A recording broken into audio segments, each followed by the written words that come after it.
TIFU by pretending to speak German in a meeting and accidentally getting flown to Berlin. So I work at a medium-sized logistics firm. I'm in IT. I fix printers, install updates, get blamed for Excel being slow, nothing glamorous. Now, we had this one senior manager, Klaus, who recently transferred from the Berlin office. Super intimidating, thick accent, always wore turtlenecks and looked like a Bond villain.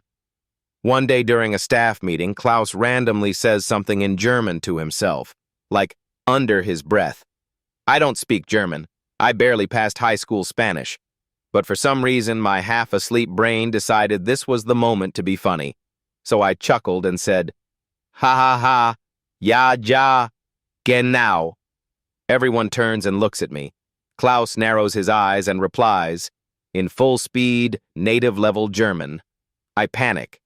I just nod sagely and say, "Natürlich." Mistake. Big mistake. Klaus lights up.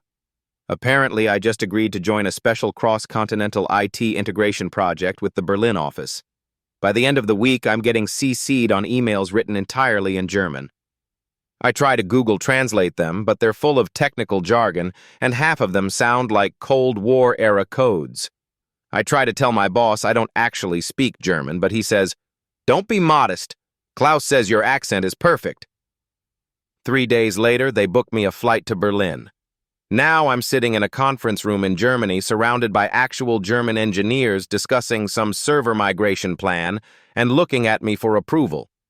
I say Guten Tag and then pretend to choke on my water so I don't have to answer a question. Eventually, Klaus finds out I don't speak German at all when I call the printer a Druckerbox and confidently claim that RAM stands for Reichsarbeitsspeicher. I made that up. He just sighs and says, "Americans." I'm now back in the US. They've reassigned me to warehouse inventory.